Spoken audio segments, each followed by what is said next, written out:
নানির বাড়ি বেড়াতে যেয়ে ছেলেটি আত্মহত্যা করে। সেখান থেকে আর কখনোই ফিরে আসতে পারেনি। ছেলেটা নিজে নিজে ফাঁসি দেয়নি, তাকে ফাঁসি করানো হয়েছে এক শয়তান জিন।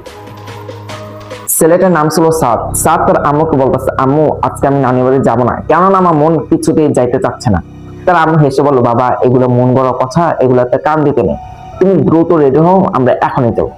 ছেলেটা ছিল কলেজের স্টুডেন্ট, খুবই মেধাবী ছাত্র এবং চুপচাপ থাকতে পছন্দ করতেন। তার নানির বাড়ি এমন একটা গ্রাম যেখানে সন্ধ্যা নেওয়ার পর কেউ নাকি ঘর থেকে বের হতো না, কেননা ওখানে কানাঘষা হয়, রাত্রে নাকি অদ্ভুত ধরনের ঘটনা ঘটে।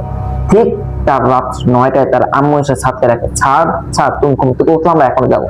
ছাদু ঘুম থেকে উঠে চমকে গেল, আম্মু তুমি এত রাত্রে আমাকে ডাকছো কেন?